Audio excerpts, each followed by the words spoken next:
Hey everybody. Alright, so today we're going to try to get our 383 set down in the engine compartment of our El Camino.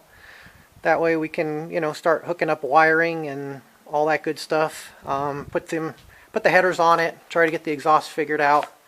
I've got to figure out the air conditioning, the heater hoses, that kind of stuff. And like I said, this way we can get the engine in there. I do have a cross member, if you can see it back there, for the transmission. And I happen to have a Turbo 350 transmission laying around. So probably what I'll do is just set that in there for now. That way the engine is kind of sitting level. So like I said, we can do all the brackets and all the exhaust and everything, and it'll wind up being where it's supposed to be.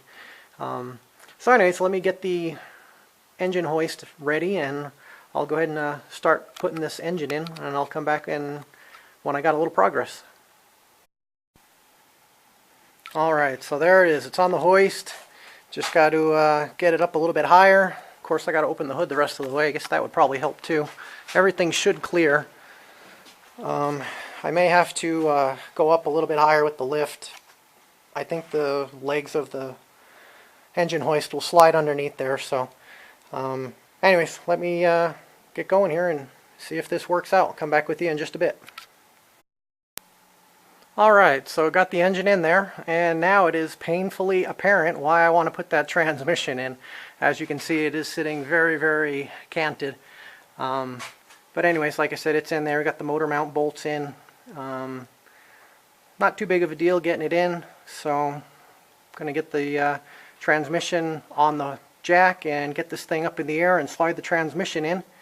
And then we'll be able to come back and see what it looks like when it's actually sitting pretty straight. So we'll come back in just a little bit. Alright, so we got our transmission on the jack there, so we can kind of mock up where everything is going to go as far as brackets and exhaust and all that good stuff. So let me go ahead and put that thing in, and I'll come back and show you what the engine looks like when it's actually sitting relatively level in there. Alright, we'll see you in a bit. Alright, so we got it in there. I got the transmission in as well. It's not sitting exactly the way it's supposed to sit.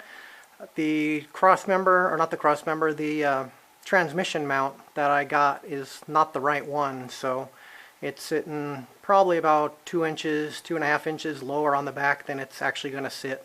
Right now the transmission is just resting on the cross member, but like I said, at least it's in there. I'll pick up a new mount in a couple of days, or the next day or two, and put it in there, get it to sit a little bit flatter, and like I said, then we'll be able to start bolting on the water pump and putting the headers on it and all that good stuff. So alright, well, like I always say, one more step closer, so we'll see you in the next video. Thanks for watching.